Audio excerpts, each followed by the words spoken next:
नेपालमा फोन हाने मैले पनि त्यही समाचार पाइरहेको छु, मलाई पनि थाहा छैन भन्नुभयो भने मैले जगन्नाथ खनाललाई फोन हाने। जगन्नाथ खनाल 36 वर्ष अगाडि पार्टीको प्रमुख भएको मान्छे, पूर्व प्रधानमन्त्री भएको मान्छेलाई मलाई पनि थाहा छैन।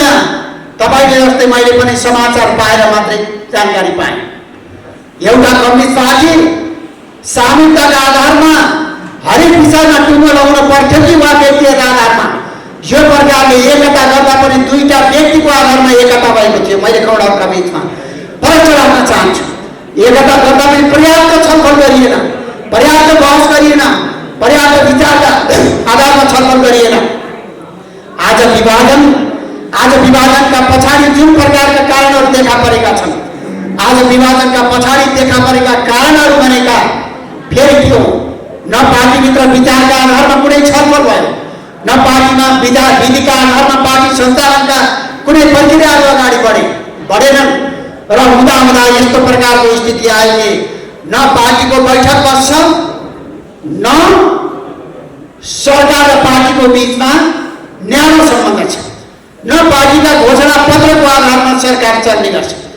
यो प्रकारको अवस्था आयो र अहिले पार्टी एक प्रकारले विभाजनको अवस्थामा आइपुगेको छ। यो विभाजनको अवस्थामा आइपुगेको सन्दर्भमा आज दुईटा कुराहरू अलि बेसी उठेको म कौडालाई प्रश्न पार्न चाहन्छु। आज दुईटा कुरा, एउटा पूर्व एमाले एकातिर रहनुपर्छ भनेर एक प्रकारले कन्फ्युजन पैदा गर्ने गरी, भ्रम पैदा गर्ने गरी प्रयत्न भइरहेको छ। म राख्न चाहन्छु कि पूर्व एमाले र पूर्व माओवादी केन्द्र त ती दुईटै पार्टीहरू अप्सान भइसके। नेपाल कम्युनिस्ट पार्टी मात्रै आम कार्यकर्ताहरूले जान्दछन् हामीले जानेको आन्दोलन नेपाल कम्युनिस्ट पार्टी मात्रै। हामीले पूर्व के थियो भनेर खोज्दै जान्यौँ भने एमाले भन्दा अगाडि नेकपा मार्क्सवादी थियो। नेकपा माले भन्दा अगाडि दाङको सन्देश समूह र रातो झापा सन्देश समूह, रातो तारा लगायतका धेरै घटकहरू मिलेर पार्टी बनेको थियो। पूर्व माओवादी केन्द्र पनि पूर्व खोज्दै जाने धेरै पुगेको थियो। यदि पूर्व खोज्दै जाने कुराको समाधान हो भने जीव विज्ञानले के मान्दछ? जीव विज्ञानले मानिसका पुर्खा बाँदर थिए भनेर मान्दछ। यदि पुर्खाको खोजी गर्दै जाने हो भने हामीले हाम्रो पुच्छर हराएकोमा चिन्ता गरेर रुनुपर्ने अवस्था आउन सक्छ। हामीले पूर्वतिर खोज्यौँ भने मानिसका पुर्खा बाँदर थिए, बाँदरको त त्यति लामो पुच्छर छ। लामो पुच्छर नभए पनि छोटो पुच्छर त हुनु पर्थ्यो भन्दा पुच्छर नपाएकोमा हामीले सन्ताप मान्नुपर्ने अवस्था आउँछ। यसकारण पूर्व खोज्ने होइन, आज आन्दोलनकारीले आज वर्तमानको रक्षा गर्छन् र भविष्यमा आम नेपाली जनतालाई विजयको मन्दिरमा पुर्याउने गरी राजमार्ग खडा गर्छन् र त्यो राजमार्गमा अगाडि बढ्छन्, पछाडि फर्कदैन। नेपाल कम्युनिस्ट पार्टी कदापि पछाडि फर्कदैन। यो पार्टी निरन्तर अगाडि बढ्दछ। अर्को भनिएको छ कुरा त ठिकै हो, मानव नेपाल जगन्नाथ खनाल लगायतकाले उठाएको कुरा त ठिकै हो, तर त्यहाँ प्रचण्ड अध्यक्ष हुनुहुन्छ। प्रचण्डलाई कसरी मानेर जाने? आज यो प्रकारले पूर्व एमाले भित्र कन्फ्युजन पैदा गर्ने प्रयत्न गरिएको छ। म भन्न चाहन्छु कि कमरेड केपी ओली सही नै पुष्पकमल दाहाल प्रचण्ड अध्यक्ष हुनुहुन्थ्यो। त्यो बेला यदि अध्यक्ष हुन बेठिक थियो भने बेठिक काम किन निर्णय गर्नुभयो कमरेड केपी ओली? यसको सम्पूर्ण जिम्मा कमरेड केपी ओली आवश्यक थियो। यदि पुष्पकमल दाहाल प्रचण्ड अध्यक्ष हुन सही थियो भने आज पेसै भनेर आज प्रश्न उठाउने कुराको कुनै तुक रहँदैन, कुनै औचित्य रहँदैन, कुनै साङ्गठनिक कारण। यसकारण यस प्रकारले आन्दोलनमा एउटा विभाजनकारी तर्कहरू अगाडि सारेर आन्दोलन जोगिँदैन। आज सामाजिक न्यायका कुरा गरिँदैछ।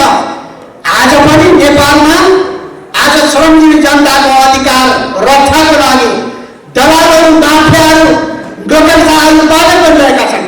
आज राज्य सत्ताले श्रमजीवी जनताको रक्षा गरिरहेको छ कि दलाल नोकरसाहरूको रक्षाको लागि आज श्रमजीवी जनताको मुक्तिका अभियानहरूलाई निस्क्रिय पार्नको लागि प्रयत्न गरियो? तथ्य नै बोल्छ, धेरै घटनाहरू नै बोल्छ। इतिहासको समीक्षा गर्दै जाँदा, घटनाको समीक्षा गर्दै जाँदा धेरै कुराहरू प्रष्ट होला। यसकारण सामाजिक न्यायका कुराहरू एउटा कम्युनिस्ट पार्टीको सरकारले लागू गर्दै जाने र जनपक्षीय शक्तिलाई बलियो बनाउनु पर्ने, एक प्रकारले भन्ने हो भने नयाँ जनवादी शक्तिहरूलाई बलियो बनाउने गरी अगाडि बढ्नु पर्थ्यो। नयाँ खाले जनवादी शक्तिहरूलाई बलियो बनाउने गरी अगाडि बढ्नु पर्थ्यो। तर त्यो अवस्था भएन। जहाँसम्म विचारको कुरो छ, नेकपा एमाले बहुदलीय जनवादको कुरा गर्ने गर्दथ्यो, माओवादी केन्द्रले 21औं शताब्दीको जनवादको कुरा गर्ने गर्दथ्यो। यी दुईटै विचारहरू महाधिवेशनमा ओपन गरौँला, तर आज दुईटै विचारहरूलाई थाती राखेर समाजवाद, उन्मुख जनताको जनवादलाई आज विचार मानेर अगाडि बढौँ भनेर यो मान्यताका आधारमा दस्तावेजमा लेखियो। तर आज एकताका बेलामा जुन प्रकारले सम्झौता गरिएको थियो, त्यो प्रकारको नामबाट बाहिर रहेर कार्यकर्ताहरूलाई भ्रममा पार्ने गरी जुन प्रकारले प्रयत्न गरिएको छ, यसको कुनै औचित्य रहँदैन। महाधिवेशन आउँदा बहुदलीय जनवाद पनि खुला होला, 21औं शताब्दीको जनवाद पनि खुला होला, समाजवाद पनि खुला होला, नयाँ जनवाद पनि खुला होला, अर्को कुनै प्रकारको जनवाद पनि खुला होला। त्यहाँनिर बहस गरौँला, तर ती सबै कुराहरू विधिले समाधान गर्नु पर्दथ्यो। आज त्यो कुरा भएन। कमेन्टहरू, आज देशमा जुन प्रकारले सङ्कट पैदा भएको छ, आज कतिपय प्रधानमन्त्रीको पक्षमा रहेका कतिपय साथीहरूले भन्नुभएको छ, आज पदको लागि यो प्रकारले विभाजन गरियो भन्नुभएको छ। म एउटा तथ्य राख्न चाहन्छु। हजारौं तर्कभन्दा एउटा सत्य, एउटा तथ्य धेरै शक्तिशाली हुन्छ। आज प्रचण्डले प्रधानमन्त्री बन्न नपाएर यो प्रकारको स्थिति आयो पनि भन्ने गरिन्छ। माधव नेपालले अध्यक्ष बन्न नपाएर यो प्रकारको स्थिति आयो भन्ने पनि गरिन्छ। म कसैलाई गाली गलौज गर्न चाहदिनँ, तर म तथ्य राख्न चाहन्छु। पार्टी 2 वर्ष प्रचण्ड प्रधानमन्त्री हुने भन्दा एउटा तमासुक बनेको रहेछ। त्यो तमासुकको फोटोकपी केही दिन अगाडि निर्वाचन आयोगमा समेत बुझाइएको छ। तर प्रचण्डले त साढे बाँकी रहेको 2.5 वर्ष पनि तपाईँले नै चलाउनुहोस् भनेर केपी ओलीलाई लिखितमा समेत पनि थाती राखेर चलाउनको लागि उहाँले नै प्रस्ताव राख्नु भएको। यसले के कुरालाई पुष्टि गर्छ? के प्रचण्डले, कमरेड प्रचण्डले प्रधानमन्त्री नपाएर यो अवस्था आएको थियो भन्ने कुरालाई पुष्टि गर्छ? यदि पदको लागि हो भने त आफूसँग भएको त्यो लिखातलाई बजाएर दावा गरेर उहाँले खिचौडो गर्नुहुन्थ्यो होला नि। तथ्यले पदको लागि लडाइँ गरियो भन्ने कुरालाई स्वीकार्दैन। जहाँसम्म माधव नेपालको प्रश्न छ, माधव नेपालले चाहे पार्टीभित्र होस् चाहे पार्टी बाहिर होस्, मलाई अध्यक्ष पद चाहिएको छैन। तर मलाई पार्टी विधिबाट चल्नु पर्दछ, पार्टी विचारबाट चल्नु पर्दछ, पार्टीका फैसलाहरू जनपक्षी हुनु पर्दछ। मलाई यही कुराको सरोकार छ भनेर पटक पटक भन्नुभएको थियो। म गौरव राख्न चाहन्छु, अन्तिम बैठकमा यो संसद विघटन हुने क्रममा चलिरहेको त्यो अन्तिम बैठकको ओपनिङ गर्दा कमरेड प्रचण्डले आँखाभरि आँसु लिएर एक दिन बोल्नुभएको थियो ओपनिङ बैठकमा। यदि मेरो कारणले पार्टी एकतामा समस्या पर्छ भने म अध्यक्ष पद छोड्न तयार छु भनेर ओपनिङमा बोल्नुभएको थियो। आज माधव नेपालले यदि मेरो कारणले पार्टी एकतामा समस्या आउँछ भने म कार्यकर्ता भएर बस्न तयार छु, तर पार्टीलाई विचार र विधिको आधारमा सञ्चालन गर्न जरुरी छ, पार्टीलाई सामान्यताका आधारमा सञ्चालन गर्न जरुरी छ, पार्टीलाई एउटा निश्चित सिद्धान्त र मर्यादाका आधारमा सञ्चालन गर्न जरुरी छ, सरकारलाई पार्टी घोषणा पत्रका आधारमा सञ्चालन गर्न जरुरी छ। एउटा पुँजीवादी पार्टीले त पार्टीका घोषणा पत्रका आधारमा सरकार चलाउँछ भने एउटा कम्युनिस्ट पार्टीले कम्युनिस्ट पार्टीका घोषणा पत्रका आधारमा पार्टीका निर्णयका आधारमा सरकार चलाएर व्यक्तिगत स्वेच्छाचारिताका आधारमा सरकार चलायो भने आन्दोलन कहाँ पुग्छ? प्रश्न यही थियो, समस्या यही थियो।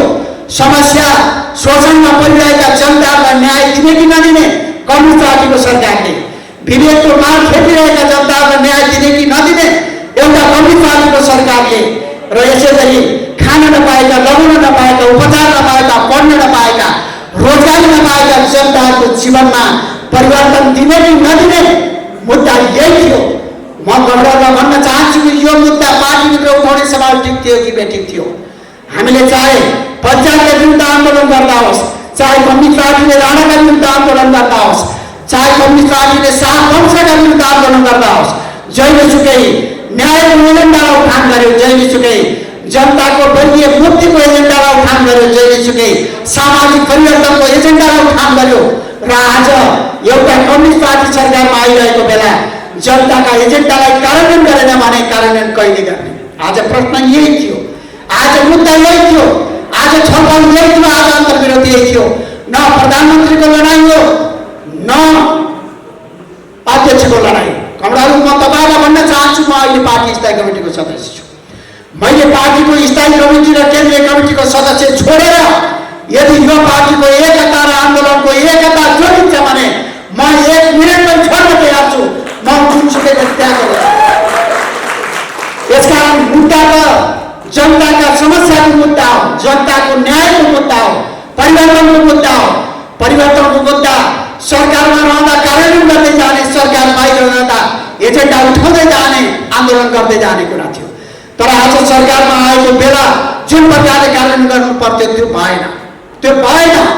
अहिले पनि जनताहरू गाउँमा जाँदा अहिले पनि खान नपाएका समस्याहरू, लगाउन नपाएका समस्याहरू, उपचार नपाएका समस्याहरू, पढ्न नपाएका समस्याहरू, सानो बास आवाज नपाएका समस्याहरू जनताको आज हामीले सुन्न परिरहेको छ। एउटा कम्युनिस्ट पार्टीको बहुमतको सरकारले यी एजेन्डाहरूलाई सम्बोधन गर्न सक्दैन भने हामीले कहाँबाट अपेक्षा राख्न सक्छौँ? मुद्दा यही थियो, विवाद यही थियो, अन्तर्विरोध यही थियो। यसकारण आदरणीय कमलाहरू दाजुभाइ तथा दिदीबहिनीहरू, यही मुद्दाको क्रममा आज संसद विघटन गरेर यो प्रकारको अवस्था उत्पन्न भएको छ।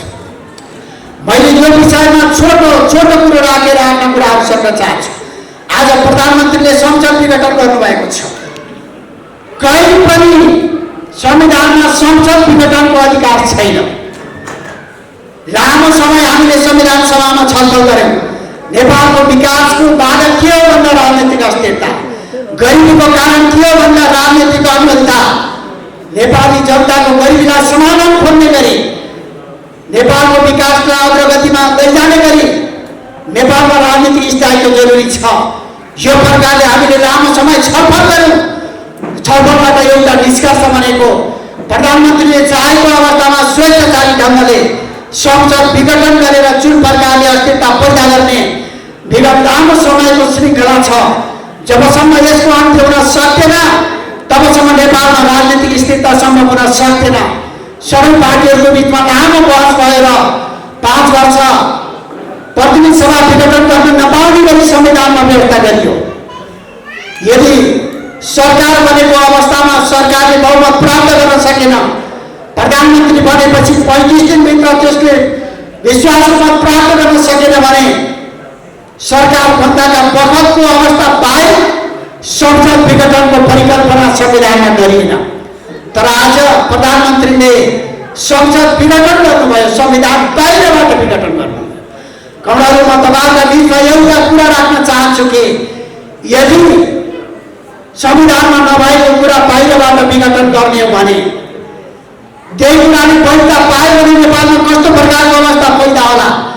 संविधानमा नभएको कुरा यदि गर्दै जाने हो भने, यदि नागार्जुनमा बसेको कुनै एउटा पात्रले हामीले जनताको हातमा सुम्पिएको नासो ठिक ढङ्गले सम्हाल्न नसकेकोले आजका मितिदेखि जनताको नासो हाम्रै हातमा लिइबसेका छौँ भनेर कुनै तागतमा घोषणा गर्यो भने देशमा कस्तो प्रकारको अवस्था उत्पन्न होला, कुन प्रकारको सङ्कट उत्पन्न होला?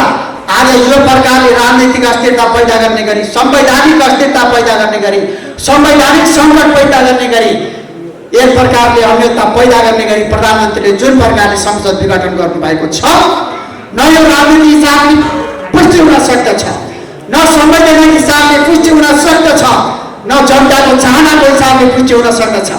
आज कोरोनाको मारमा परेका जनताको उपचारको लागि सरकारले सामर्थ्य देखाउन नसक्ने, तर आज कोरोनाको उपचारलाई बल छाएर आज चुनावको घोषणा गर्ने, यो प्रकारले आज नेपालमा सङ्कट पैदा भएको छ।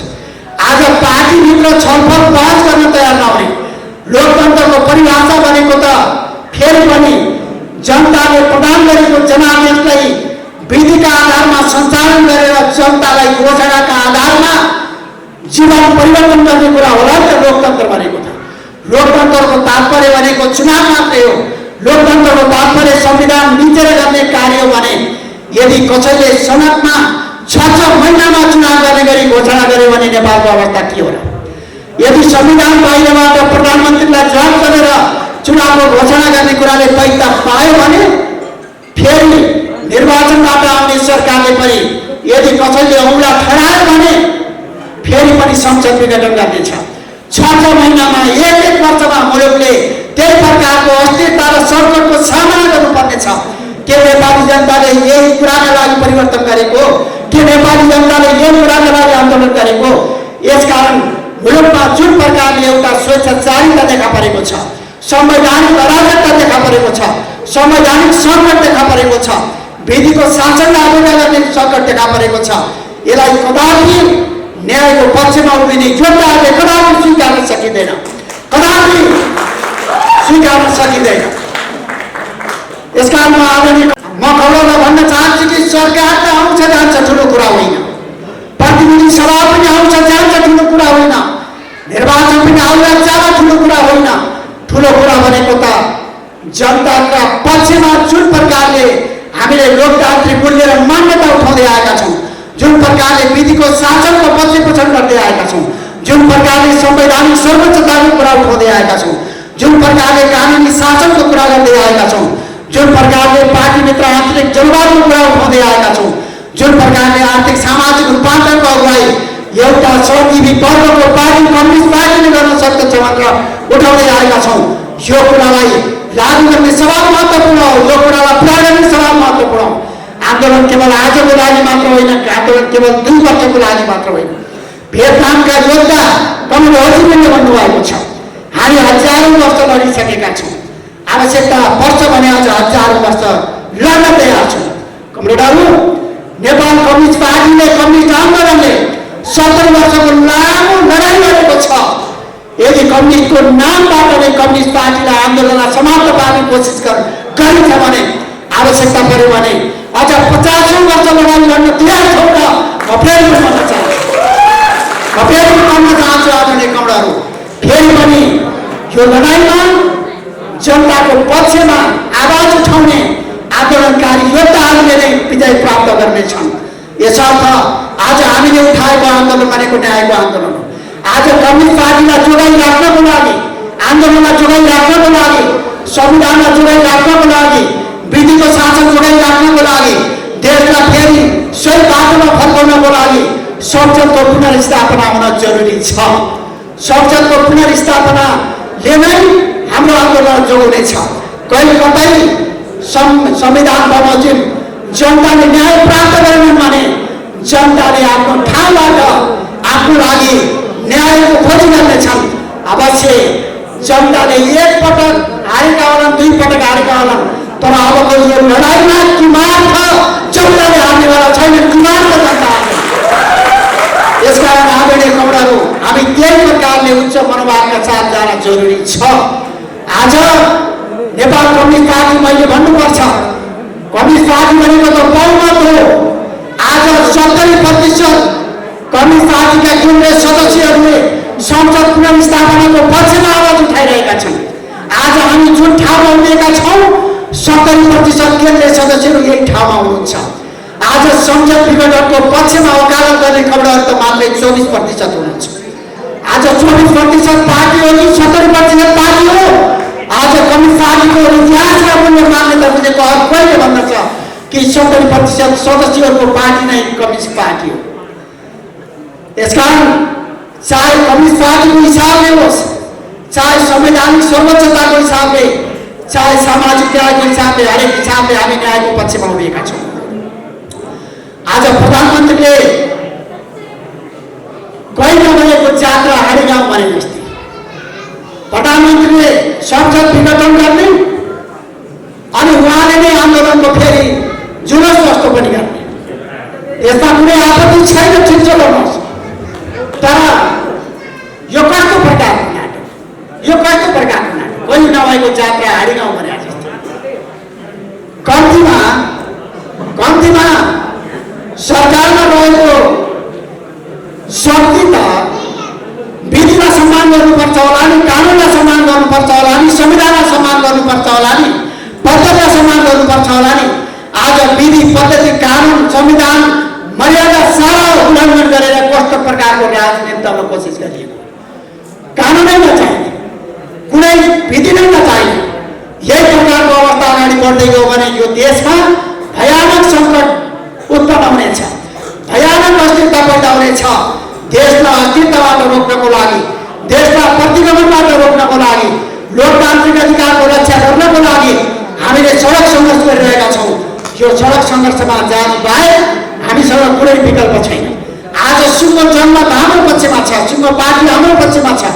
तपाईँले सुनिरहनु भएको छ, संसद विघटन गर्ने पक्षका केही साथीहरू बाहेक संसद विघटनमा औचित्यपूर्ण र संवैधानिक सम्बन्ध आज देशमा कुनै पार्टीले, कुनै नागरिक समाजले, कुनै बुद्धिजीवीले के समर्थन गरेको छैन। आज कसैले समर्थन गरेको छैन। एउटा भनाइ हुन्छ नि, कहिलेकाहीँ के हुने बेलामा कमिलाको प्वाक पलाउँछ, कमिलाको प्वाक पलाउँला, तर कमिलाको प्वाक पलाएपछि सबै चिज सिद्धिन्छ। यसकारण मैले गणना राख्न चाहेको कुरा यही हो कि हामी संविधानका उपलब्धिहरूलाई जोगाउन चाहिरहेका छौँ। यदि यो संविधान बाहिरबाट गरिएको अभ्यासले वैधता पायो भने गणतन्त्र सङ्कटमा पर्नेछ, संघीयता सङ्कटमा पर्नेछ, समावेशिता सङ्कटमा पर्नेछ, आर्थिक सामाजिक अधिकारसँग सम्बन्धित मौलिक अधिकारहरू सङ्कटमा पर्नेछन् र संविधानले प्राप्त गरेको समाजवाद उन्मुख अर्थतन्त्र निर्माण गर्ने बाटो सङ्कटमा पर्नेछ। 70 वर्षको आन्दोलनले विभिन्न उतार चढावबाट प्राप्त गरेका उपलब्धिहरू सङ्कटमा पर्नेछन्। यसकारण कमरेडहरू, म कमरेडलाई भन्न चाहन्छु, सङ्कटको बेलामा योद्धाहरूले आफ्नो पहिचान दिने हो, सङ्कटको बेलामा नै योद्धाहरूले आफ्नो पहिचान दिने हो।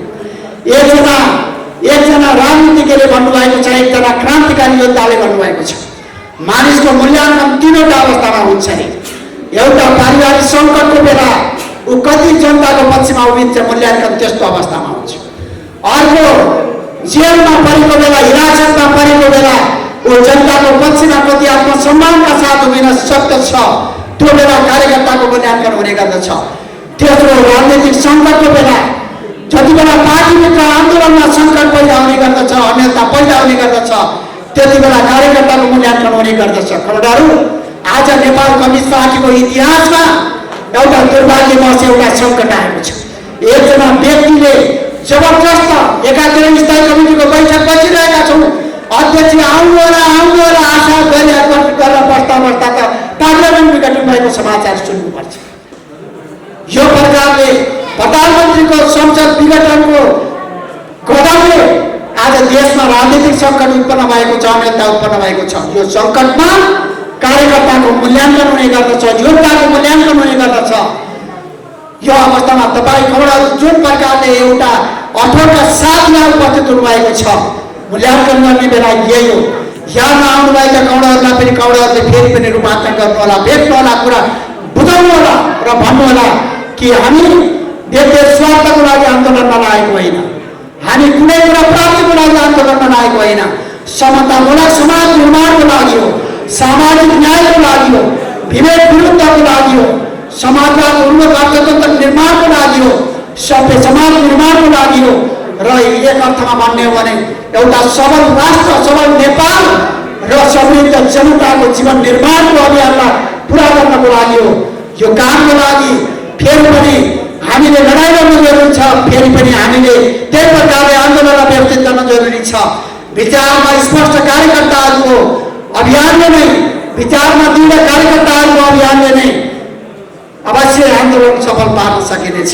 यसकारण आदरणीय कमरेडहरू, तपाईँले यही कुरालाई बुझेर त्यही प्रकारले आम कार्यकर्ता पङ्क्तिहरूलाई आन्दोलित गर्नुहोला, आम कार्यकर्ता पङ्क्तिहरूलाई सचेत बनाउनु होला। दुनियाँको कुनै पनि ठाउँबाट कम्युनिस्ट पार्टीहरू कमजोर भए पनि म फेरि भन्न चाहन्छु, यो कम्युनिस्ट पार्टीमा बेला बखतमा यस्ता करोडहरू धेरै लाग्ने गरेका छन्। अहिले पनि करोड लागेको छ, तर करोड त केही समय मात्रै हो, करोड त केही समय मात्रै हो, त्यो करोड लामो समय लाग्नेवाला छैन। सूर्यमाथि लागेको करोड केही समय मात्रै हो। आज भनिँदैछ निर्वाचन आयोगमा पनि मुद्दा छ, 70% केन्द्र हुने सदस्यहरू सहितको बहुमतले आधिकारिकता नपाउने अनि 24%ले आधिकारिकता पाउँदा कि हामीले कल्पना गर्न सक्छौँ कि मात्र त्यो सम्भव हुन सक्दैन कि मात्र म भन्न चाहन्छु कि पार्टी नेपाल कम्युनिस्ट पार्टी भनेको हामी जहाँ छौँ त्यही हो नेपाल कम्युनिस्ट पार्टी। यसकारण वैधानिकता यही पार्टीले पाउँछ, चुनाव चिन्ह यही पार्टीले पाउँछ। पार्टी भनेकै यही हो, जहाँ 70% छ त्यही हो। 51% मात्रै हुँदा पनि कम्युनिस्ट पार्टी भनेको त्यही हुन्थ्यो भने आज 70%ले एउटा निश्चित मान्यताका आधारमा आफ्नो आगान कायम राखिरहेका छन्। यसकारण communist party Nepal communist party जसले आधिकारिकता पाउने गरी आफ्नो दावा प्रस्तुत गरेको छ, चाहे पछाडि हुने भविष्यमा सुदूर भविष्यमा हुने निर्वाचन विजय प्राप्त गर्छौँ, कदापि कदापि हामीले हाम्रो विजयको झन्डालाई झुक्न दिँदैनौँ, कदापि कसैले छट्न दिँदैनौँ। हिजो सत्तासँग काम लडेका थियौँ, पञ्चायत समितिका विरुद्ध पनि लडेका थियौँ, काङ्ग्रेसका विरुद्ध पनि लडेका थियौँ। के काङ्ग्रेस सरकारमा छ भनेर हामी लडाइँ लड्ने डराएको भए नेपाल कम्युनिस्ट पार्टीले बहुमत ल्याउने अवस्था ल्याउने थियो? थिएन। आज कोही मानिसहरू प्रधानमन्त्री हुनुहोला, मन्त्री हुनुहोला, तर त्यसको कुनै प्रभाव छैन। इतिहासमा यस्ता सरकार धेरै आएका छन्, अझ धेरै सरकारहरू आउँछन्, तर हाम्रो न्यायको आन्दोलन निरन्तर अघि बढिरहेको छ। बगिरहने अविरल बगिरहने, काली गण्डकी जस्तै अविरल बगिरहने, बलिगाल जस्तै अविरल बगिरहने, छन्दी र पना जस्तै न्यायको आन्दोलन अविरल बगिरहेछ। कुनै शक्तिले, कुनै ताकतले, कुनै बलले, कुनै जातले हाम्रो यो आन्दोलन रोकिँदैन, हाम्रो यो भावना रोकिँदैन, हाम्रो यो विचार छेडिँदैन। यसका कारण त्यही प्रकारले तपाईँ नेपाल कम्युनिस्ट पार्टीको पक्षमा, यो शुभ संस्थाको पक्षमा उभिनुहोस्, त्यही प्रकारले लाग्नुहोस्। कन्फ्युजनमा रहेका कमलामा पनि सच्याउनुहोस्। कहिलेकाहीँ त लाग्ला नि हाँडीमा मकै भुटेर कतै मकै उमार्न सकिन्छ नि भन्ने भरमा पनि कतिपय कमलाहरू हुनुहोला नि। उहाँहरू तातो हाँडीमा मकै भुटेर अनि मकै उमारेर भुगा फलाउन खोज्दै हुनुहुन्छ। सम्भव हुन सक्दैन, सम्भव हुन सक्दैन। उहाँहरू न्यायको रुख रोपेर सुन्तला फलाउन खोज्दै हुनुहुन्छ, स्याउ फलाउन खोज्दै हुनुहुन्छ। सम्भव हुन सक्दैन। स्याउ खानको लागि त स्याउकै बिरुवा रोप्नुपर्छ, सुन्तला खानको लागि त सुन्तलाकै बिरुवा रोप्नुपर्छ। उहाँहरूले लोकतन्त्रका मूल्य मान्यता, संविधानको सर्वोच्चता, कानुनको शासन, बहुमतको सरकार बहुमतको प्रतिपक्ष विधिमा अवहेलना गरिसकेपछि लोकतान्त्रिक मूल्य र मान्यताको वकालत गर्ने नैसर्गिक अधिकार पनि राख्नुहुन्न। यसकारण कौडाहरू हामी सही पक्षमा छौँ। तपाईँले अत्यन्त उच्च मनोभावका साथ आन्दोलनमा लाग्नुहोस्, साथीहरूलाई सङ्गठित गर्ने गरी लाग्नुहोस्। म कौडाहरूलाई यिनै कुराहरू राख्दै म अर्को ठाउँमा पनि जानुपर्ने भएकोले म धेरै कुरा राख्न चाहिनँ। कौडाहरू शक्तिका विरुद्ध होस्। नेपाली जनताले राजतन्त्रका अवशेषहरूलाई समाप्त पारेर गणतन्त्र स्थापना गरे, जुन कुरा संविधानमा प्रतिबिम्ब गरियो। संविधानमा गणतन्त्र मात्रै प्रतिबिम्ब भएन। पहिला म आफैलाई समेत अनुभव छ। 56 सालमा निर्वाचित हुँदा 50,000को एउटा पिउने पानीको पाइप माग्न पर्यो भने सिंहदार दरबारको ढोका गजगजाउनु पर्ने। सारा शासन सिंहदरबारबाट सञ्चालित हुने, जनताका बस्तीहरूका समस्याहरू के हुन् भन्ने कुरा सिंहदार दरबारले बुझ्न नसक्ने यो प्रकारको अवस्थालाई रूपान्तर गरेर जनताले नजिकबाट शासन गर्न पाउने गरी, जनताले आफूले निर्वाचित गरेको नजिकका प्रतिनिधिबाट आफूलाई शासित हुन पाउने गरी संहिता स्थापित गर्ने कुरा संविधानमा प्रतिबिम्ब भयो। अर्थात् जनताले आफ्नो लागि आफ्नै ठाउँबाट शासन गर्ने कुरा संविधानमा लेखियो, गणतन्त्रको रूपमा, संहिताको रूपमा लेखियो। तेस्रो कुरा तपाईँहरूलाई थाहा छ, लामो समयदेखि हाम्रो देशमा जातीय विभेद छ, धार्मिक विभेद छ, सांस्कृतिक विभेद छ, लामो समयदेखि वर्गीय विभेद छ। आधारभूत तहको वर्गले एक प्रकारले नारकीय जीवन बाँचिरहेको अवस्था अहिले पनि विद्यमान छ। यस्तो अवस्थामा चाहे पछि परिरहेको महिला समुदाय होस्, चाहे पछि परिरहेको सामाजिक सांस्कृतिक अन्य समुदाय होस्, पछि परिरहेको समुदायलाई, वर्गलाई अधिकार सम्पन्न बनाउनु पर्छ, अधिकारका मालिक बनाउनु पर्छ, नीति निर्माणको तहमा, राजकीय तहमा पुर्याउनु पर्छ भन्ने मान्यताको आधारमा 62-63 सालको आन्दोलनले समावेशिताको मुद्दालाई उठान गरेर संविधानमा पछि परिरहेको समुदायको भावनाको प्रतिनिधित्व गर्ने गरी समावेशितालाई समेत प्रतिबिम्ब गरियो। यसको साथसाथमा आदरणीय कौडाहरू तपाईहरुलाई थाहा छ, दुनियाँमा जनताको जीवनलाई सबभन्दा महत्त्व राख्ने आर्थिक सामाजिक क्षेत्रका महत्त्वपूर्ण मुद्दाहरू, खास गरी घर नहुनेले घर प्राप्त गर्ने गरी आवासको अधिकार, खान नपाउनेले खाद्य सुरक्षाको प्रत्याभूत हुने गरी खाद्य सुरक्षाको अधिकार र यसै गरी उपचार नपाउनेले उपचारको व्यवस्था पत्र ग्यारेन्टी हुने गरी स्वास्थ्य सम्बन्धी अधिकार, बालबालिका पढाउन नसक्ने आम नेपाली नागरिकका बालबालिकाहरूले पढ्न पाउने गरी शिक्षाको अधिकार र यसै गरी रोजगारी नपाएका युवाहरूले रोजगारी पाउने गरी रोजगारीको अधिकार लगायतका आधारभूत अधिकारहरू मौलिक अधिकारको रूपमा संविधानमा प्रतिबिम्ब गरिएर ती मौलिक अधिकारहरूलाई अनिवार्य रूपमा सरकारले कार्यान्वयन गर्नुपर्ने छ। यदि मौलिक अधिकारको कार्यान्वयन भएन भने एउटा नागरिकले अदालतमा सरकारका विरुद्ध च्यालेन्ज गर्न सक्ने गरी, मुद्दा हाल्न सक्ने गरी जनताको अधिकार र मौलिक अधिकारको रूपमा व्यवस्थित गरियो, प्रतिबिम्ब गरियो। र आज संविधानको प्रस्तावनामा संविधान समाजवाद उन्मुख अर्थतन्त्र निर्माण गर्ने गरी, समाजवादको आधार तयार गर्ने गरी मुलुकलाई अगाडि लैजानेछौँ भन्ने प्रतिबद्धताको आधारमा प्रस्तावनामा देखियो। र कौडालाई थाहा छ, दाजुभाइ दिदीबहिनीहरूलाई थाहा छ, चाहे आर्थिक नीतिको सन्दर्भमा होस्, चाहे सामाजिक नीतिको सन्दर्भमा होस्, चाहे शिक्षा र स्वास्थ्य नीतिको सन्दर्भमा होस्, चाहे वैदेशिक नीतिको सन्दर्भमा होस्, देशलाई स्वतन्त्र अस्तित्वका साथ आत्मसम्मानका साथ माथि उठाउने गरी, आम नागरिकलाई आत्मसम्मान र सुरक्षित जीवनका साथ आफ्नो जीवनलाई रूपान्तरण गर्ने गरी राज्यका निर्देशक सिद्धान्त, नीति र कार्यक्रमहरूको व्यवस्था गरियो। ती सबै कुराहरू सहित नेपालको संविधान दुनियाँका कुनै पनि संविधानहरूभन्दा तुलनात्मक हिसाबले प्रगतिशील संविधानको रूपमा नेपालको संविधान हामीले संविधान सभाले लेख्यो। संविधान सभाले संविधान ल्याइसकेपछि हामीलाई लागिरहेको थियो यो संविधान लागू गर्नको लागि फेरि पनि नेपालमा जनपक्षीय सरकारको आवश्यकता पर्दछ, जनपक्षीय प्रतिनिधिहरूको आवश्यकता पर्दछ। यही कारणले आम नेपाली जनताको बिचमा कम्युनिस्ट पार्टीको तर्फबाट हामीले घोषणा पत्र सहित आम जनतामा अपिल गर्यौं कि हामीलाई बहुमत प्रदान गर्नुहोस्। जनताले हामीलाई समर्थन पनि गर्नुभयो। अब हाम्रो अगाडि एउटा अत्यन्तै महत्त्वपूर्ण जिम्मेवारी थियो। हामीले 2074 सालमा आम नेपाली जनताका बीचमा हामीले केही प्रतिबद्धताहरू व्यक्त गरेका छौँ निर्वाचन घोषणा पत्र मार्फत।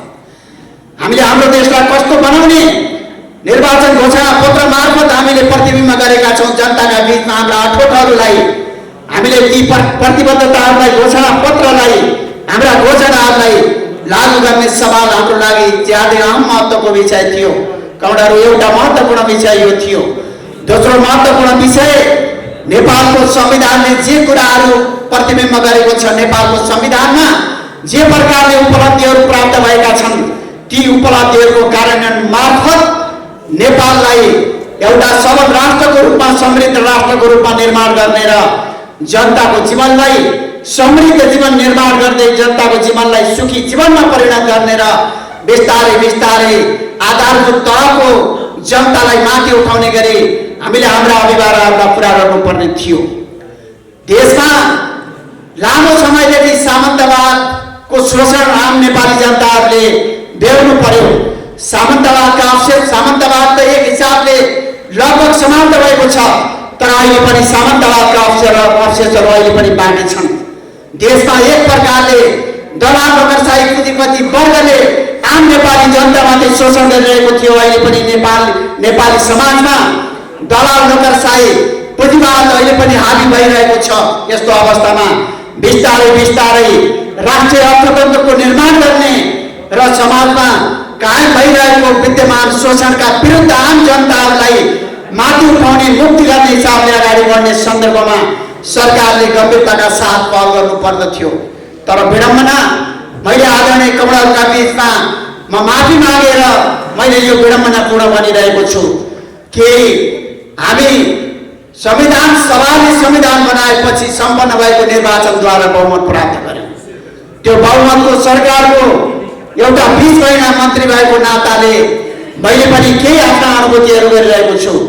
मलाई एउटा उत्साह पनि थियो कि त्यो सरकारले किसानहरूको पक्षमा, श्रमिकहरूको पक्षमा, कर्मचारीहरूको पक्षमा, उद्योगी र व्यवसायीहरूको पक्षमा, आधारभूत तहका जनताहरूको पक्षमा प्रगतिशील कामहरू मार्फत नेपाली समाजको रूपान्तरण गर्ने अभियानलाई पुरा गर्न सरकारमा बस्दा गरे।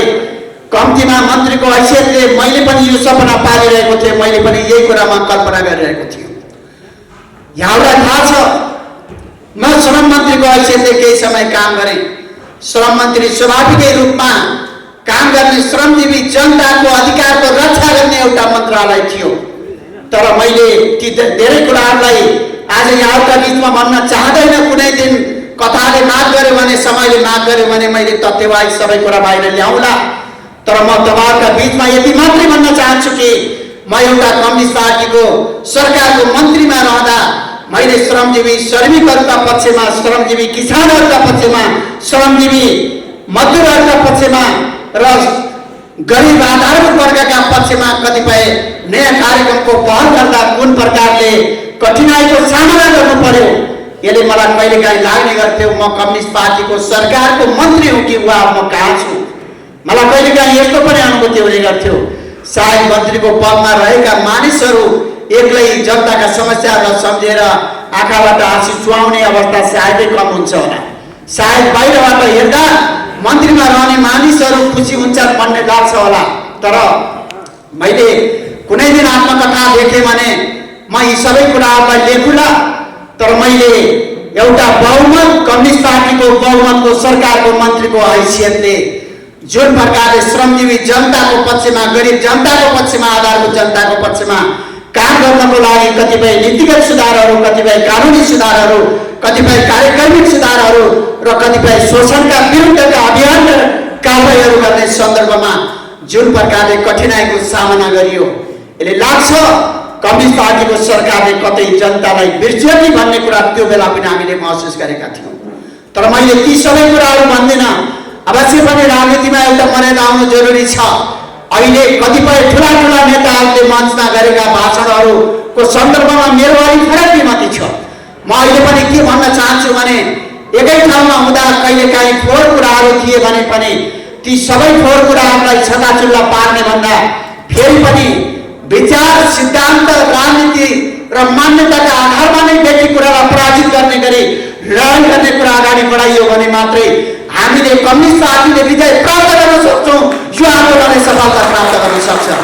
हामीले अप्नाएको यो आन्दोलन भनेको न्यायको आन्दोलन हो। हामी अन्यायका विरुद्ध अभियान चलाइरहेका छौँ। यसकारण मैले ती सबै कुराहरूलाई आज पनि रात दिनभरि पनि नराख्न सक्छु। तर म यति भन्न चाहन्छु कि एउटा कम्युनिस्ट पार्टीको सरकारले निर्वाचन घोषणा पत्रका आधारमा जनताको पक्षमा काम गर्ने उसको कर्तव्य हो कि होइन, आज हामीले समीक्षा गर्नुपर्ने बेला आएको छ। एउटा कम्युनिस्ट पार्टीको सरकारको नाताले देशको स्वतन्त्रता र अखण्डता, देशको आत्मसम्मानको लागि त्यही प्रकारले केवल वचनमा मात्र हुँदैन, त्यही प्रकारले सरकारले लिने नीतिहरूमा, कार्यक्रमहरूमा ध्यान पुर्याउनु पर्ने हो कि होइन, यसको पनि गम्भीरता साथ समीक्षा गर्नुपर्ने अवस्था आउन सक्दछ। आज नेपाल सँगसँगै अगाडि बढेका कतिपय देशहरूले जुन प्रकारले समृद्धि प्राप्त गरे, जुन प्रकारले उनीहरूले आफ्नो समाजलाई रूपान्तरण गरिसके, आज एउटा कम्युनिस्ट पार्टीको सरकारको नाताले जनताको जीवनलाई परिवर्तन गर्ने, जनताको जीवनलाई रूपान्तरण गर्ने सन्दर्भमा हामीले यति मात्रै काम गरेर पर्याप्त हुन्थ्यो वा हामीले नयाँ उचाइबाट काम गर्नु पर्दथ्यो, यो कुराको गम्भीरता साथ समीक्षा हुन जरुरी छ। कमलालाई थाहा छ यस बीचमा एउटा कोरोनाको महासङ्कट विश्वव्यापी रूपमा मानव समुदायले सामना गर्न परिरहेको छ। सन् 1918 देखि 22 सम्मको स्पेनिस फ्लू पछाडि 100 वर्षको अन्तरालमा विश्व मानव समुदायले एउटा सङ्कटको सामना गरिरहेको छ। यो बेला आफ्ना देशका नागरिकहरूलाई कसरी बचाउन सकिन्छ, आफ्ना देशका जनताहरूको जीवनको कसरी रक्षा गर्न सकिन्छ। हरेक देशका सरकारहरूले नागरिकहरूको जीवनको रक्षा गर्ने सवाललाई प्राथमिक विषय ठानेर अगाडि बढिरहेका छन्। अमेरिका जस्तो देश, जहाँ ट्रम्प जस्तो एक प्रकारले भन्ने हो भने धतङ्ग राष्ट्रपति भएको अवस्थामा समेत, अमेरिका जस्तो एउटा पुँजीवादी पार्टीको सरकार भएको देशमा समेत पनि निश्चित आयभन्दा कम आय भएका आम गरिब जनताहरूका खातामा सोझै पैसा पठाएर आम नागरिकहरूको जीवन रक्षाको लागि, उपचारको लागि अमेरिका जस्तो देशले समेत पनि कोरोनाको बीचमा आम नागरिकहरूको जीवनको रक्षा गर्ने प्रक्रिया अगाडि बढायो। भारत जस्तो देश जहाँ बीजेपीले सरकार चलाइरहेको छ, बीजेपी कुनै एउटा समाजवादी पार्टी होइन, बीजेपी कुनै एउटा कम्युनिस्ट पार्टी होइन, बीजेपी आधारभूत तहका जनताको सेवा गर्ने पार्टी होइन। तर आज बीजेपी जस्तो पार्टीले समेत पनि आज भारतमा निश्चित आयभन्दा तलका जनताहरूको सोझै बैंक खातामा पैसा पठाएर जनताको जीवन बचाइरहेको छ भने हामीलाई त विश्वास थियो। एउटा कम्युनिस्ट पार्टीको कार्यकर्ता गएपछि त्यो मलाई व्यक्ति हिसाबले विश्वास थियो। इतिहासमा पहिलो पटक कम्युनिस्ट पार्टीले बहुमत ल्याएको छ। सायद कम्युनिस्ट पार्टीको सरकार गरेको अवस्थामा यो कम्युनिस्ट पार्टीको सरकारले आम नागरिकहरूको जीवनको रक्षा गर्ने सवालमा नयाँ नयाँ कार्यक्रम ल्याउनेछ, आधारभूत वर्गको रक्षाको लागि नयाँ ढङ्गले अगाडि बढ्नेछ भन्ने आशाका साथ हामी त्यही प्रकारले अपेक्षा गरिरहेका थियौँ। तर म दुर्भाग्यका साथ भन्न गइरहेको छु, सरकारले कोरोनाको उपचार सरकारले गर्न सक्दैन, आफ्नो उपचार आफै गर भनेर सरकारले निर्णय गर्यो। म तपाईँहरूलाई सोध्न चाहन्छु, म तपाईँहरूसँग छलफल चलाउन चाहन्छु। एउटा कम्युनिस्ट पार्टीको सरकारले खान नपाएका, लगाउन नपाएका, आवास नपाएका जनताहरू जो 100 वर्षको एउटा गम्भीर सङ्कटको मार खपिरहेका छन्, यस्तो अवस्थामा के आफ्नो उपचार आफै गर्ने कुरा सम्भव हुन सक्दथ्यो? यो मुद्दामा पार्टीभित्र बहस गर्ने कि नगर्ने, पार्टीभित्र यो मुद्दामा छलफल गर्ने कि नगर्ने सवाल यही थियो। यसै गरी एउटा कम्युनिस्ट पार्टीको सरकारले आधारभूत तहलाई माथि उठाउने गरी सरकारका नीति कार्यक्रम र बजेटमा ल्याउनुपर्छ भन्ने सन्दर्भलाई पार्टी स्थायी समितिमा बहस गर्ने कि नगर्ने सवाल यही थियो। कमरेडहरू, एकातिर कम्युनिस्ट पार्टीको सरकार, तर अर्कोतिर श्रमजीवी वर्गले आफूलाई अपमानित महसुस गर्नुपर्ने, चाहे त्यो किसान होला, चाहे त्यो मजदुर होला, चाहे त्यो कर्मचारी होला, चाहे त्यो सेना होला, चाहे त्यो प्रहरी होला, चाहे निमित्त जनशक्ति होला, चाहे सानो सानो उद्योग व्यवसाय गरेको जनता होला, चाहे स्वरोजगारी गरेको व्यक्ति होला, चाहे रोजगारीको खोजीमा प्रवासमा आफ्नो जीवन भौतार्न बाध्य भएको युवा जनशक्ति होला, चाहे नेपालभित्र रोजगारीको खोजी गरिरहेको श्रम शक्ति, युवा शक्ति होला, आज त्यो शक्तिले आज केही अधिकार प्राप्त गर्नुपर्छ, त्यो शक्तिको जीवन रूपान्तरण गर्ने गरी कार्यक्रम ल्याउनुपर्छ भन्ने सवाल के पार्टीभित्र छलफलको विषय बन्नु पर्दैन थियो? आज यिनै मुद्दाहरूमा पार्टीभित्र केही समय यता बहस चलिरहेको थियो। कम्युनिस्ट पार्टीले लामो समयदेखि जे मुद्दाहरू उठाइरहेको थियो, शोषण विरुद्धको मुद्दा, समतामूलक समाज निर्माण गर्ने मुद्दा, सामाजिक न्यायको मुद्दा, प्रगतिशील मुद्दाहरूलाई कम्युनिस्ट पार्टीले जुन प्रकारले उठान गरिरहेको थियो, आज त्यो कुरा त लागू गर्ने बेला आएको छ भनेर पार्टीभित्र बहस गर्ने र लागू गर्नको लागि कोसिस गर्ने कुरा के यो जाँच थिएन। तर पार्टीभित्र छलफलै हुन छाड्यो। तपाईँहरूलाई थाहा छ कम्युनिस्ट पार्टी, एउटा कम्युनिस्ट पार्टी कसरी चल्छ? एउटा पुँजीवादी पार्टी त एउटा नेतालाई केवल थापना राखेर मात्रै पनि, एउटा पुँजीवादी पार्टी त एउटा नेताको आदेशले मात्र पनि चल्न सक्दछ। तर एउटा कम्युनिस्ट पार्टी त विचारको आधारमा चल्ने गर्दछ, एउटा कम्युनिस्ट पार्टी त विधिको आधारमा चल्ने गर्दछ। यदि कम्युनिस्ट पार्टीमा विचार भएन, यदि कम्युनिस्ट पार्टीमा विचार भएन भने कम्युनिस्ट पार्टी कहाँ पुग्ला?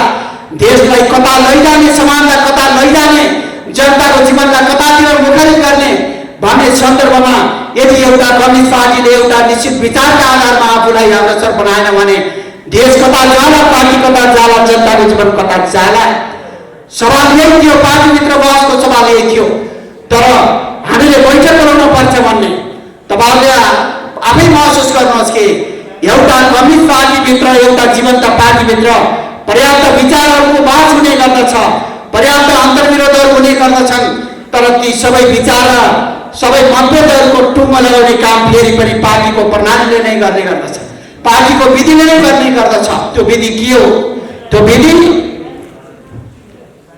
लेनिनवादी संगठनात्मक सिद्धान्त भन्ने गरिन्छ। त्यो विधि जनवादी केन्द्रीयताका आधारमा काम सम्पादन गर्ने भनेर भन्ने गरिन्छ। त्यो भनेको के हो?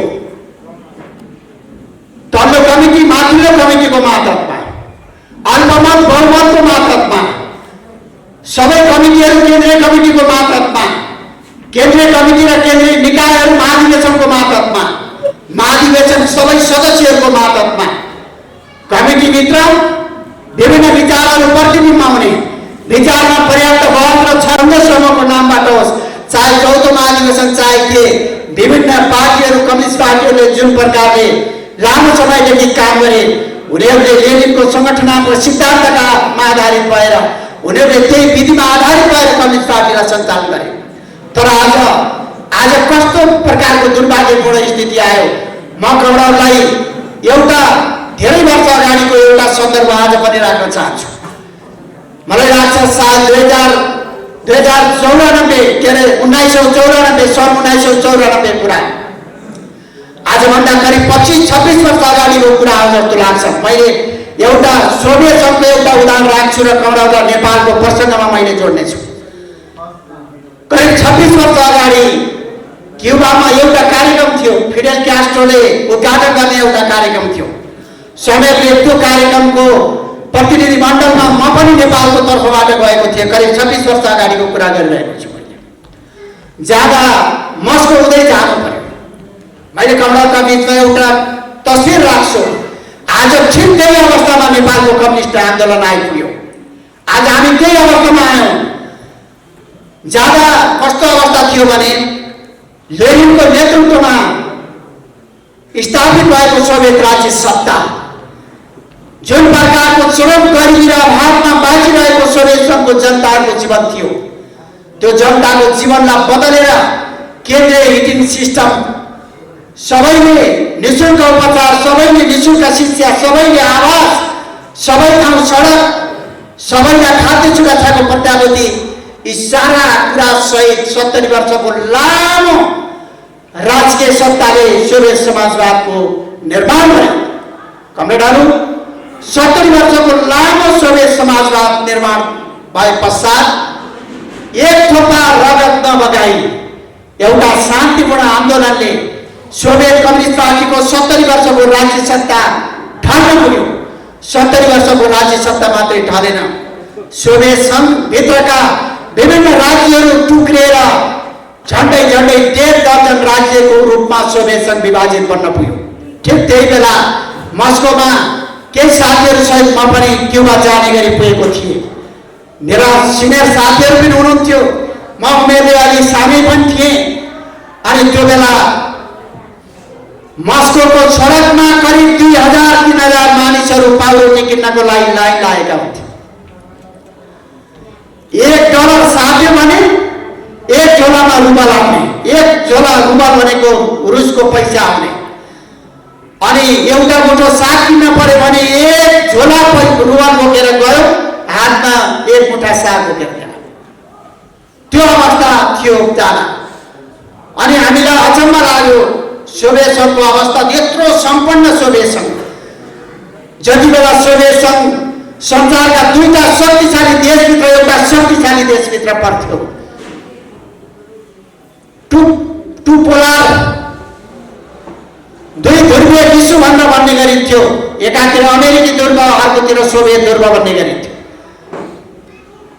एउटा आणविक हतियारको प्रयोगले 1 मिनेटमा पृथ्वीलाई दर्जनौं पटक ध्वस्त पार्ने सैन्य, त्यो प्रकारको आणविक शक्ति र करोडौं सैन्य शक्ति भएको सोभियत राज्य सत्ता, सोभियत कम्युनिस्ट पार्टीको राज्य सत्ता किन शान्तिपूर्ण आन्दोलनले अनि यहाँ चाहिँ ढल्न पुग्यो?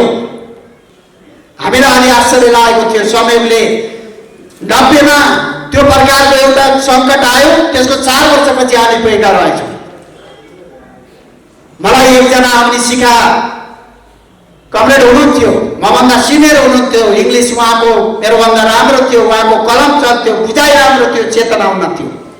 उहाँले मलाई भन्नुभयो, अरू सबै साथीहरू घुम्न जाने भन्नुभएको छ।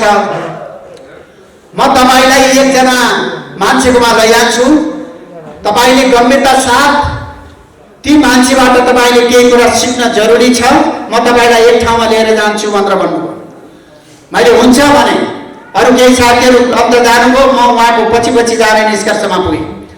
उहाँले एकजना 88 वर्षको एउटा पालो उमेरको एकजना दाढी पालेको लामो कपाल पालेको, कपाल यसै पनि उनीहरूको फुल्छ, सेतो कपाल भएको एकजना पाको व्यक्तित्वकोमा लैजानुभयो र उहाँले मिठो अङ्ग्रेजी बोल्नुहुँदो रहेछ, साधारण अङ्ग्रेजी, सिम्पल बुझ्ने गरी अङ्ग्रेजी बोल्नुहुँदो रहेछ। किन सोभियत राज्य सत्ता समाप्त भयो भनेर अग्निशिखाले सोध्नुभयो र उहाँले जवाब दिनुभयो। उहाँले के जवाब दिनुभयो भने सोभियत कम्युनिस्ट पार्टीले यति लामो समयसम्म सरकार चलायो, तर बिस्तारै बिस्तारै उसले विकास गरेको केवल बाटो हो, पुल हो, बिजुली हो, केवल ताल हो भन्ने कुरा मात्रै बुझ्यो, तर विकास भनेको सामाजिक पक्ष पनि हो, सभ्यताको पक्ष पनि हो, मानिसको वनको पक्ष पनि हो भन्ने कुरालाई सोभियत राज्य सत्ताले बुझ्न सकेन। हामी त्यहाँनिर चुक्यौँ। एक दोस्रो, आधारभूत वर्गको जीवन्त शिक्षा, स्वास्थ्य, खाद्य सुरक्षा सबै हिसाबले सुरक्षित छ, तर जब समय परिवर्तन हुँदै जान्छ, मान्छेका आकांक्षाहरू बढ्दै जान्छन्, मान्छेका अपेक्षाहरू पनि बढ्दै जान्छन्। साइकल चढ्न नपाएको मान्छेलाई साइकल चढ्ने रहर हुन्छ, जब मान्छे साइकल चढ्छ त्यसपछि मोटरसाइकल चढ्ने रहर हुन्छ, जब मान्छे मोटरसाइकल चढ्ने रहर हुन्छ, कार चढ्ने रहर हुन्छ, जब मान्छे कार चढ्न सामर्थ्य राख्दछ त्यसपछि ठुलो जिप चढ्ने रहर हुन्छ। मानिसका आकांक्षाहरू, मानिसका आवश्यकताहरू, मानिसका चाहनाहरू कर्मशः परिवर्तित भएका हुन्छन्। यो प्रकारले सोभियत राज्य सत्ताले मानिसका अपेक्षाहरूलाई सम्बोधन गर्ने गरी नयाँ ढङ्गले कार्यक्रम ल्याउनु पर्थ्यो, तर कार्यक्रमको सीमा यथावत रह्यो, परम्परागत रह्यो। केवल यथास्थितिको सीमाभित्र रहेर मात्रै मान्छेका आधारभूत समस्याहरूको मात्रै सम्बोधनका कुरा गरियो, समस्या यहाँ रह्यो। तेस्रो, कम्युनिस्ट पार्टी जस्तो भएन। कम्युनिस्ट पार्टीको महासचिवले बैठकै नबोलाउने, त्यहाँ महासचिव प्रमुख हुने गर्थ्यो। राष्ट्रपति पनि महासचिव थिए, मिखाइल गोर्बाचोभ नामका व्यक्ति। पार्टीको बैठकै नबोलाउने, बैठक बोलायो, बैठकमा छलफलै नगराउने, छलफल गरेर निर्णयमै पुग्न नदिने, कहीँ कतै निर्णय भएको छ भने निर्णय नै कार्यान्वयन नगर्ने। एक प्रकारले व्यक्तिवाद हावी भयो। जसरी पुँजीवादभित्र व्यक्तिवाद हावी हुन्छ, समाजवादमा साम्यता हावी हुन्छ, ठिक उल्टो भयो। समाजवादभित्र व्यक्तिवाद हावी भयो। कहिलेकाहीँ त कम्युनिस्ट पार्टीको महासचिवले एउटा निर्णय गर्ने, मिखाइल गोर्बाचोभले एउटा निर्णय गर्ने, केन्द्रीय कमिटीका सदस्यहरूलाई बोलाएर -5 हस्ताक्षर गर्न पठाउने, यो तहमा कम्युनिस्ट पार्टी पुग्यो। एक प्रकारले साम्यता समाप्त भयो, एक प्रकारले विचार समाप्त भयो, एक प्रकारले विधि समाप्त भयो। यसकारण हामी यहाँ आइपुग्यौँ। उहाँले भन्नुभयो। चौथो कुरा उहाँले के भन्नुभयो भने समाजलाई हामीले रूपान्तरण गर्यौँ। लेनिनकालीन समय, स्टालिनकालीन समयमा हामीले रूपान्तरण गर्यौँ, तर अझ समाजलाई अग्रगति दिने काम धेरै बाँकी छ। स्वाभाविक रूपमा मानव समाजको विकासले धेरै चरणहरू पार गरेको छ। आदिम साम्यवादी युगदेखि आजसम्म आइपुग्दा आदिम साम्यवादी युग, दास युग, एक प्रकारले कृषि युग, सामन्त युग, पुँजीवादी युग हुँदै हुँदै हुँदै समाज जुन प्रकारले विकास र रूपान्तरण हुँदै जाने हो।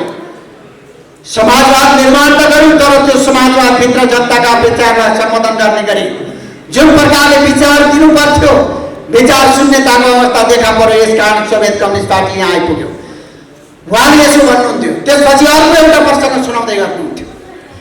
राज्य सत्ता यति भ्रष्ट भयो, राज्य सत्ता यति भ्रष्ट भयो कि जनताका जीवनहरू जता जानु मतलब छैन, तर राजकीय ठाउँमा पुगेका सीमित मान्छेहरूले स्रोत र साधनमाथि प्रबन्धन गर्ने अवस्था विद्यमान भयो। यसकारणले आम जनताहरूको सोभियत राज्य सत्ताप्रति वितरणा पैदा भयो उहाँले भन्नुभयो। र अर्को एउटा उदाहरण दिनुभयो। कमसमल नामका युवाहरूको सङ्गठन थियो। सारा जनताहरू एयरपोर्टमा रेलमा लाइन लागेका छन्।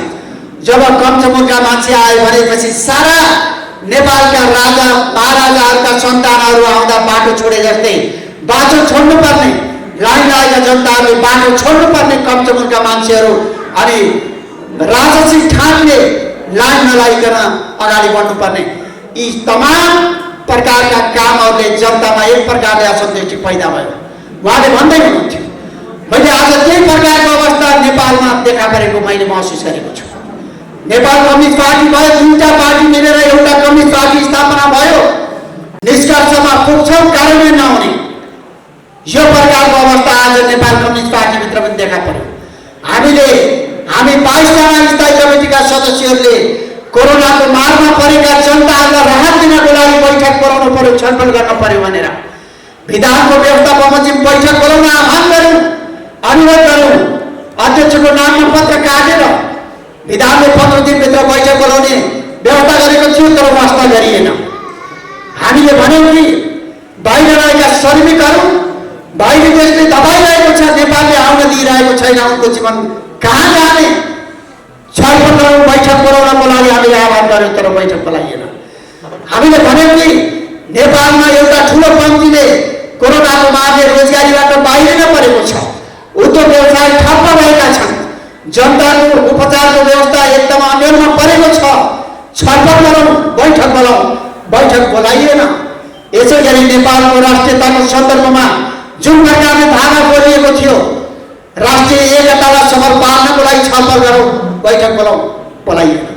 नेपालमा त्यही प्रकारको अवस्था, बैठकविहीनताको अवस्था, सामिप्यताविहीनताको अवस्था, विधिविहीनताको अवस्था र आधारभूत तहका जनताको जीवनमा माथि उठाउने गरी जुन प्रकारले सरकारले आफ्ना कामहरूलाई केन्द्रित गर्नुपर्दछ, कम्युनिस्ट पार्टीले जुन प्रकारले आफ्ना सोचहरूलाई केन्द्रित गर्नुपर्दछ, त्यो प्रकारको अवस्था नभएको शून्यताको अवस्था देशमा पैदा भयो र आज हामी यो प्रकारको अवस्थामा आइपुग्यौँ। कमलहरू, मैले कमलहरूका बिचमा भन्नुपर्छ, तपाईँलाई आश्चर्य लाग्यो, नेकपा एमाले र नेकपा माओवादी केन्द्रको एकताको म एउटा प्रसङ्ग तपाईँहरूलाई सुनाउन चाहन्छु। म भैरवाबाट काठमाडौँ आउँदै थिएँ, भैरवाबाट काठमाडौँ आइरहेको बेलामा एउटा म्यासेज आयो, आज नेकपा एमाले र माओवादी केन्द्रको एकताको घोषणा सभागिरीमा हुँदैछ, उक्त घोषणा सभामा आउनको लागि सूचना जारी गरिन्छ भनेर सूचना आउँछ। एउटा कम्युनिस्ट पार्टीभित्र पार्टी एकताको लागि विचारको सन्दर्भमा बहस हुनुपर्छ कि पर्दैन, विचारको बारेमा छलफल हुन पर्छ कि पर्दैन, थियो विचारको पक्षमा छलफल हुनु पर्दथ्यो, संगठनको पक्षमा छलफल हुनु पर्दथ्यो। मलाई आश्चर्य लाग्यो, मैले त्यो बेला अध्यक्ष कमरेड केपी ओलीलाई फोन हान्न कोसिस गरेँ, व्यस्त थियो, सम्पर्क हुन सकेन।